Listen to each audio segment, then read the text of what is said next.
Boom, boom. Okay. Okay. This is Bridges for Music.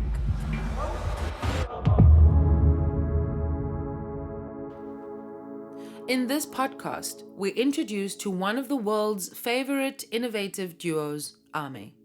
Since their inception in 2001, Frank Wiedemann and Kristian Beyer have defined expectations, crafting conceptually rich and versatile music. As primary partners of the Innervisions label, ARM shapes the future of house through carefully curated releases and all-encompassing live events. ARM's evolution knows no bounds. Join us as we learn more about them.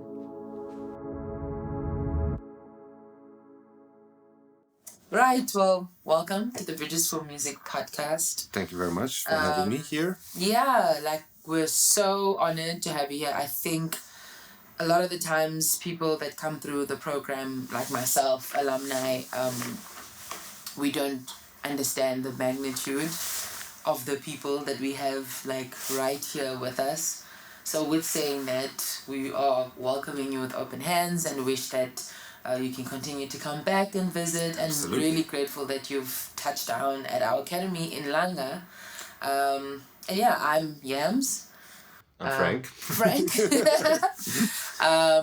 And yeah, we're really happy to have you. And just to start things off, as usual, I'm sure you get this question a lot, but how did your involvement in Ame begin? Where did the journey or the musical journey begin?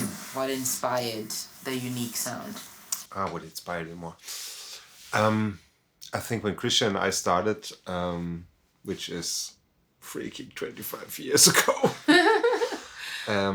we've been at the time very much influenced by the sound of Metro area and Ballyhoo records. Mm-hmm. Very kind of, and the New York sound also, or New Jersey, better said. Like Masters at Work. So that, that disco bit, but then also that kind of groovy house, Afro-driven house. That was our start, and from there, with trying to be as good as they are, which isn't possible because nobody can be as good as the other one. Yeah. We started to develop our own sound. That said, I think we still haven't found it. And I think after all these years, if I look back to all our songs, there's people probably who think that's typical ARM, blah blah blah, but I don't think we ever really matched it, and that's also good. I'm fine with that. I think because we've been, let's say after Ray, which was quite minimalistic sounding, we went all in with a wild pitchy kind of track, and maybe it was on a business kind of standpoint, it was a bit weird to do that. But we felt it, we thought that's the music we want to do. And when I look in hindsight, I look back, I think we're still here, because probably we never been in that one drawer or like that kind of style, who touched a lot of things. So interesting. I think a lot of people will think, that don't know Ame or if that's how you pronounce it. That's new. I learned that now today. You're not alone. Yeah, I think a lot of people don't know that there's two of you guys, or in South African context maybe. But I would love to know, how did you guys come together, and how did you guys, start off the collaboration between the two of you? So Kristian, I met because he was working in a record store. Oh, okay. And I was a regular customer, and then we started talking. He gave me he actually introduced me a lot to house music. Before I was more into drum and bass and downbeat and more broken stuff and new jazz. And he kind of made it clear that there's only one electronic music that counts. No, but he really he got me in there. And then at the time I was working with somebody else who then moved to Barcelona, and I had a free chair in my studio, and we started trying things. But we haven't been friends in the beginning, which is kind of funny. I think we not that we hated, but we just like had a working relationship, kind of, and so you vibed. And over the years, I can say we became really good friends, and now we are still together. Yeah, and with that being said, you guys coming together and having that connection, do you guys have a process specifically that you follow together to ensure that you do the right type of sound for Well, it changed over the years massively. I think in the beginning it was only like we always been together in the studio once a week only, it had to be both of us in the studio. And I don't know, I did some other stuff, but I was actually always a bit lazy also at the time, because I was occupied with another job and didn't have that much time to create music. And these days it's a lot me being alone in the studio and creating all the ideas, and then like kind of showing them to Kristian, and then we decide what should be an track or not. And then it's very important that for the last bits and the getting the thing together, we need to be together in the studio again. So like he's becoming more and more like a classical producer, like somebody who's like sitting next to me and that's good, here we need to work, and and deciding what's because when you create a lot, then you kind of lose perspective sometimes, right? You like, oh, that hi-hat is amazing, we need to keep that hi-hat.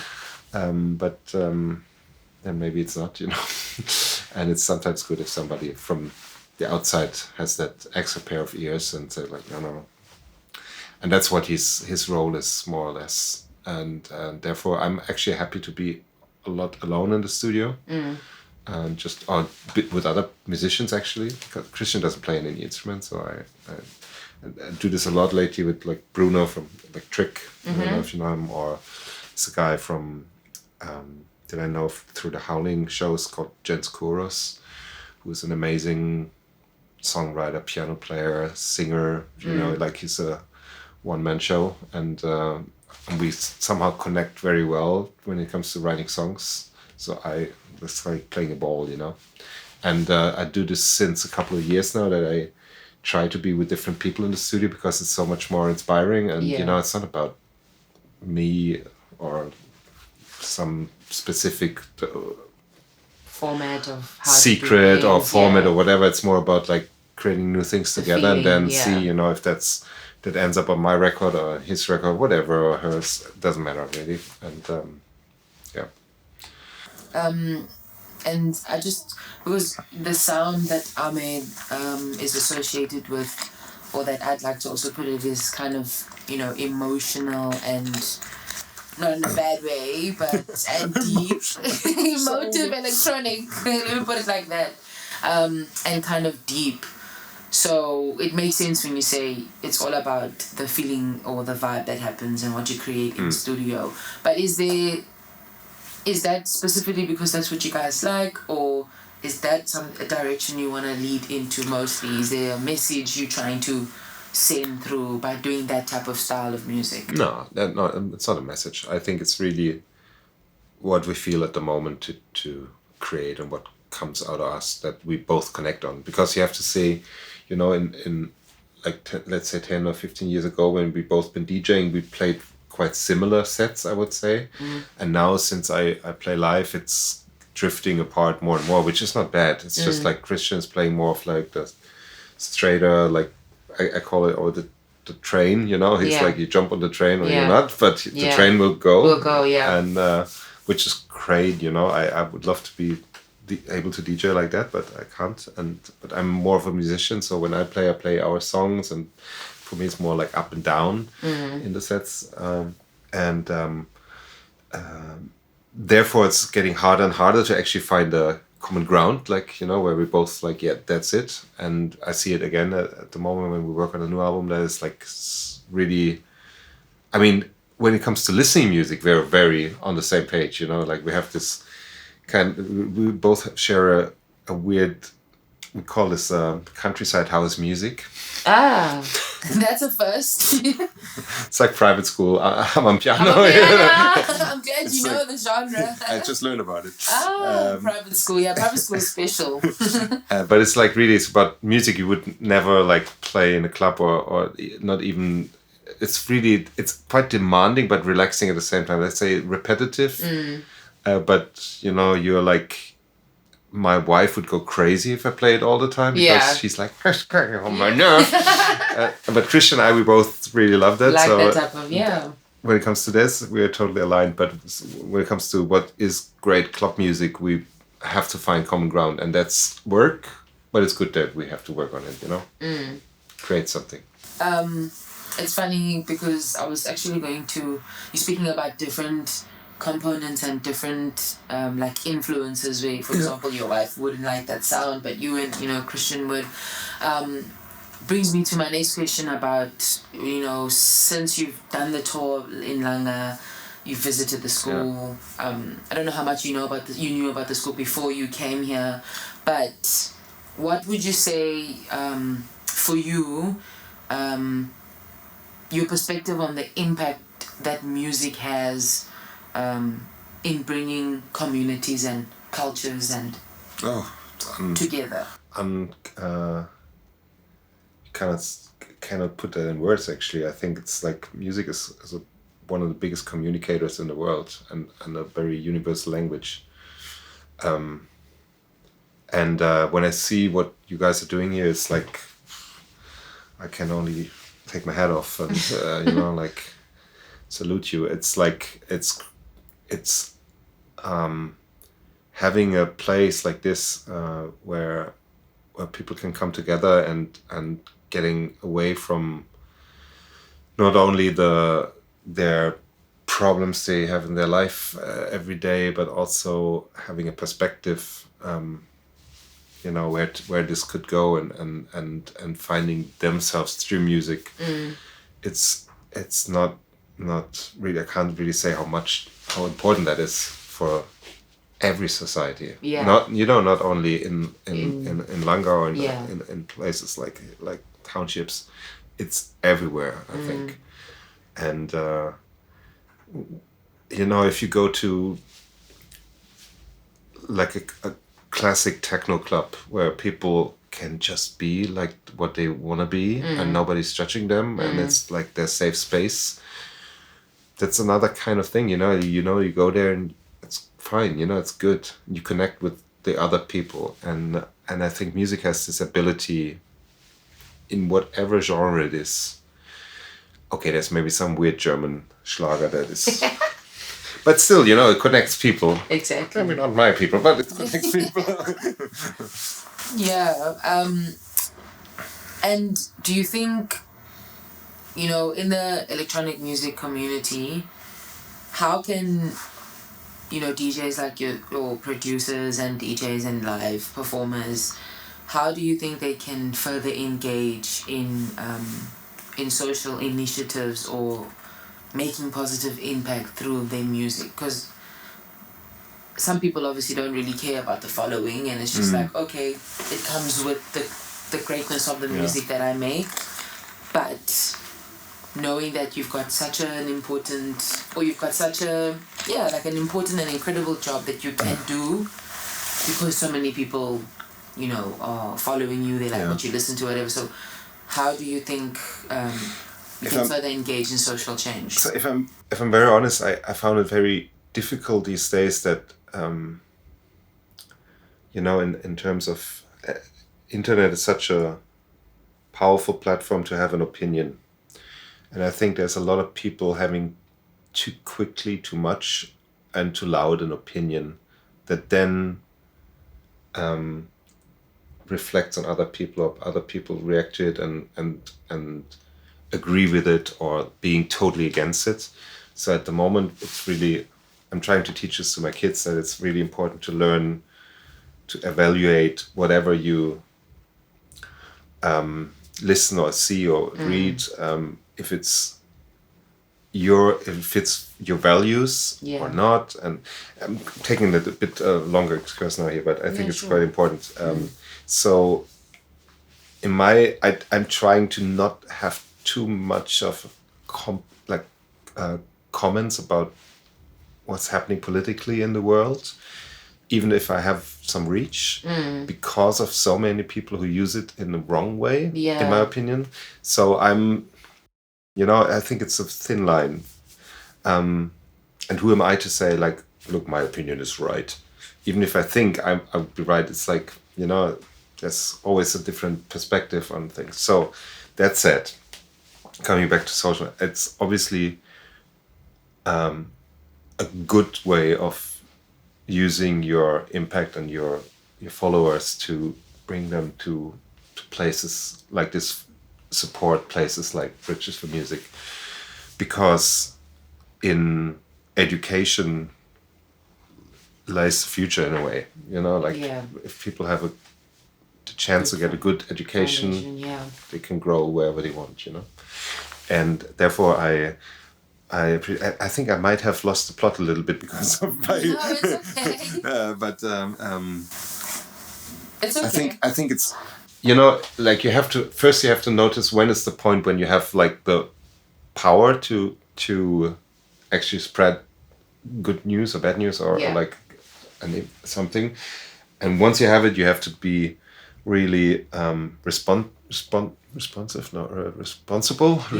about it. And I'm happy that I'm here now to see. I mean, I knew about this place for a couple of years now through a friend. And I always wanted to come here, and I'm so happy that I finally made it. I'm so happy you're here.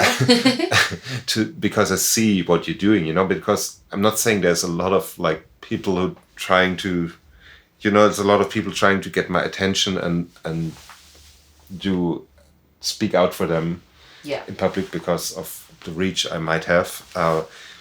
But it's always, for me, it's always important to see the place first and know what I'm talking about. And this place here is right. It's really right. It's really cool. I really love it. Thank you.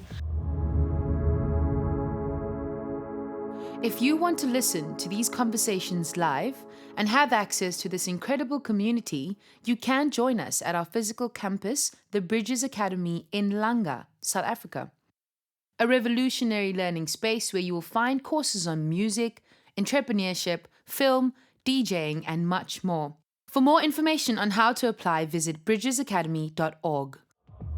And so, I mean, with that and that reach accumulated, it all started with, touring and traveling and performing globally. But this is an interesting question I like asking DJs, or rather producers. It's okay. How does your crowd impact your your playlist or your set for that specific performance, your live performance? Interesting question. I mean, when I go to places I know already, then I know how to adjust, right? But then there's places like here, I haven't been in South Africa for 5 years, so I don't know what changed. And I kind of like, I follow some of the stuff that's happening here, some music, but I don't know. Tomorrow I don't know. In a good way, because I think I'm gonna play different than I would play in Europe, more like houseier, slower, and maybe one or two of the old tracks that have been present here. But I always, there's places when you play in front of 3,000 people and you just you don't know. Yeah. You see a mass who's like. And I think that's also why these massive drops got so famous, because you see a reaction at the time, like people are screaming and blah, blah. And for me, I always appreciate it to, especially when I play new tracks, to try them out in like more club atmosphere. Okay. So you're very close to the people, you see immediately a reaction. The reaction. You see the faces, and that makes it way easier for me to, get on the same journey together with somebody. Yeah. and adjust your Adjust set exactly. to, where they're at. Yeah. That's interesting. Some people, you'd be surprised. Some people are like, "Oh no, I just wing it," and I'm like, "How do you do that?" But I just wanted to ask. So, from your visit here in Langa and at the academy, I mean, you also did Langa tour. Very thankful for that, by the way. Yeah, and we're also happy that you were able to experience that side of the community that we live in or come from. But what is, I know maybe there's a lot, but what is the everlasting experience that you had or impression on what was everlasting on you from doing the visit here? Yeah. So, I mean, first of all, you get a lot of weight on your shoulders when you listen to the history,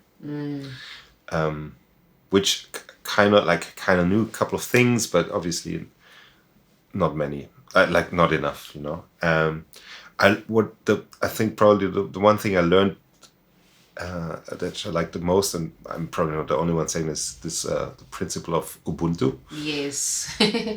And that also implicates for me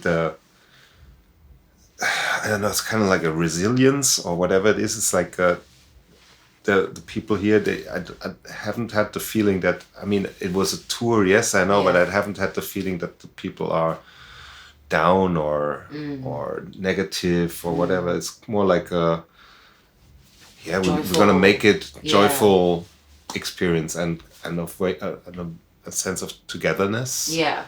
Which I really appreciate. And especially when you be in a place like Berlin, where it's like everywhere's and here you walk down the street and everyone's like, hey! And I really like that. And I really love that, especially when you, it's a very good example if people coming from difficult circumstances still, have that feeling. Have the feeling of joy and togetherness and sharing, actually. I appreciate that a lot. And I learn a lot from this for our overdone society. Yeah. There's the saying, there's the Ubuntu, and then there's a saying. Is it Ubuntu or Ubuntu? Ubuntu, yeah. Ubuntu. Ubuntu. T. D. Okay. Yeah, Ubuntu. A soft T. Yeah, Ubuntu. Okay. So there's a saying that says Umtu, Gumtu, Ngabantu. So a person is a person because of people. Yeah. Yeah. So you are you because of all of togetherness, basically. Yeah, but I mean that's it. Yeah. It's heartwarming that you've been able to kind of, take that away from the experience. And I like what you say about, regardless of the circumstances, it doesn't feel like it's, down and grey. There's still that resilience of, exactly. We can overcome whatever and, get to the point where we're joyful, even though we're joyful now again, Yeah. But with regards to back to the music, I mean, it's Ame. Yeah. Explores a really good balance between electronic and organic. So how do you find harmony in merging these aspects in your compositions and live sets sometimes? Actually, this is really Kristian's job. I often feel like, because I collect things. I collect layers and elements and melodies and sounds, and Kristian is really good in figuring out a good balance.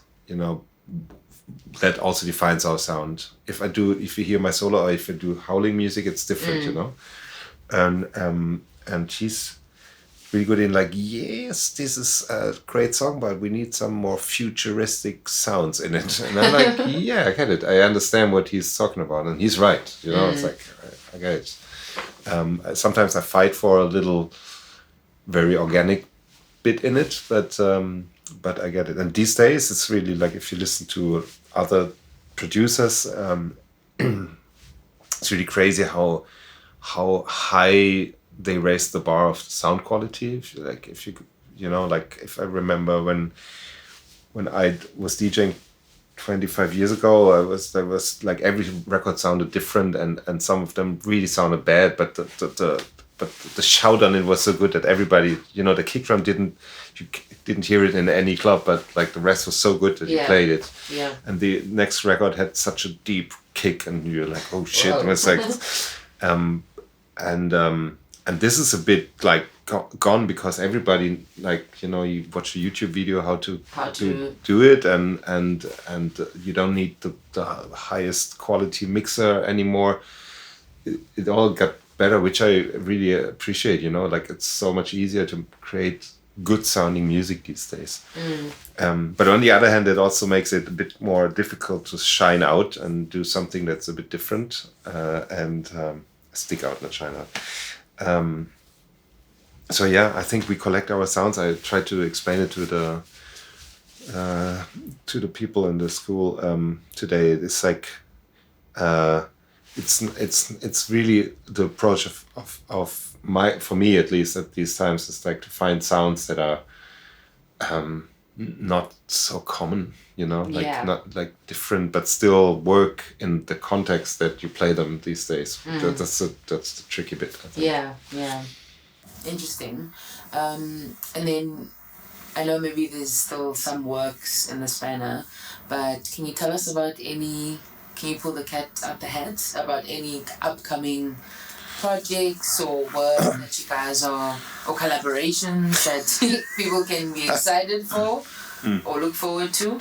So again, at the moment, I like, since 1.5 years or so, or 2 years, I work with Kristian on a new album. It's a lot work, and it's actually almost 2 albums now.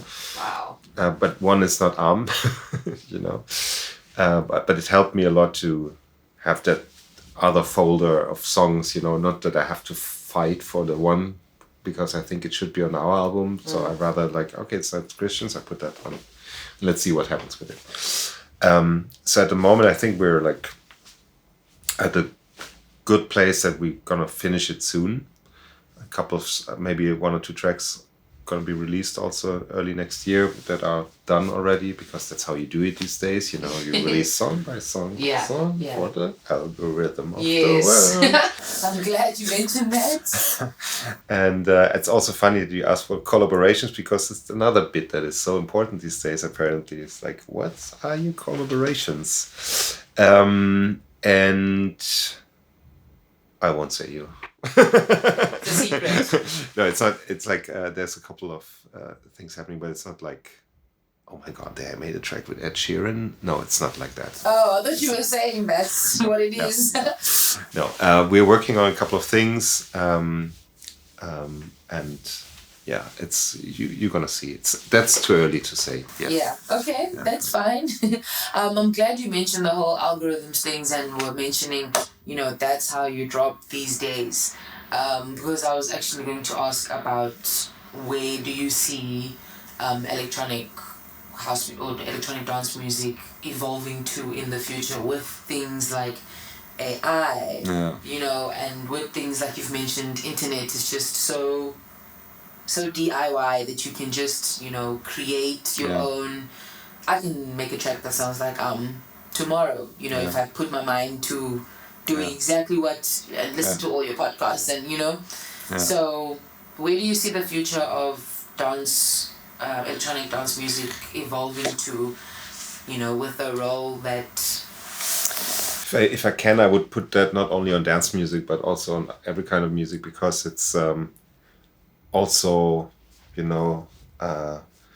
rock pop music's kind of affected by AI and all these options now. Yeah. I don't see it that dark as maybe many people see it. I mean, you have to picture, I don't know, it's like, I think at the moment it's per day, it's like 11,000 new songs being released worldwide. Yeah. Just quickly let that number sit in you, it's like it's so hard to stand out these days, and as much as I love the fact that it's so easy to, and so DIY that you can release your own stuff, it's so hard to stick out. At the end, though, I still think it's like there is some extra bit of personal add-on or whatever it is, spice, that makes some music just stick out and connect more to a group of people than others. And my personal opinion is that we are now in a period where it gets, you know, it's like everything is like kind of optimized and you know, sound wise, and it's so clear, and then the next drop and the next, you know, like it's very predictable. Not that I mean it bad. It's just like you kind of see what's going on, and it's and it's fine. And also, if it's all one day, it's all AI constructed. That's what it is, you know. And maybe I'm wrong, and the kids of my kids would exactly love that. But my feeling is seeing like the waves in music history, that the reaction to that will be a guy or a girl with a guitar on stage that sweats her ass off just to do that. Imperfect, very close, very emotional, and not replicatable, you know? And that, I think, will be the next, you know, you remember when all the high quality productions of the 80s, you know, like it was like super high quality. And then was grunge, because there had to be a reaction that was dirty and not perfect. And the same was like disco punk, you know, it's like, if you look at back in the history of music, it's always been a dirty reaction to too much perfectionism. And I think that will sooner or later come. It's just, it's my opinion. Yeah. And but I'm not afraid. I just spoke to the guys here. I actually am looking forward to good AI that can finish my sketches, because, you know, it's like arranging and finishing tracks is so hard sometimes. But the creative process of like getting a melody together with some harmonies, or like just a great groove and however, and that's so much more fun, you know. But then the last 5% or 10% is like the hard work. That's what I'm happy to give it away to a machine. Yeah. And then I just wanted to kind of bring our lovely conversation to an end, but I'd love to leave everyone who's listening with sort of like your go-to quote, or what keeps you going, you know, for X amount of years that you've been in the industry, with ups and downs, you know. What has kept you going, or what have you like lived to? I just can't live without creating music, and also sharing music with other people, getting together to music with other people. I think it's just like, you know, you play something and you see the reaction, or you get a reaction. It's just a very magic feeling, especially when it's your own creations, you know. I actually missed that a lot during COVID, if I'm honest. Yeah. You know, like when you suddenly don't have an audience anymore. So it was really weird. Yeah. But I think this, like, and there's so many, like obviously in the I don't like to call it industry, but it's like, it's what it is now. Yeah, the industry. In the scene. The scene. I got so many great friends during the years, people I met, that I'm still in touch with and love to see and hang out and talk about music and play music and make music, you know. It was always a great place for me. And I'm very thankful for what all happened for us in the last 20 years, 25 years. And I think if I wouldn't have anything to say anymore music-wise, I would just leave, I guess. But I still want to say something. So here I am. Here you are. And everyone's here to listen. But thank you so much. I really appreciate your time. Thank you so much for having me.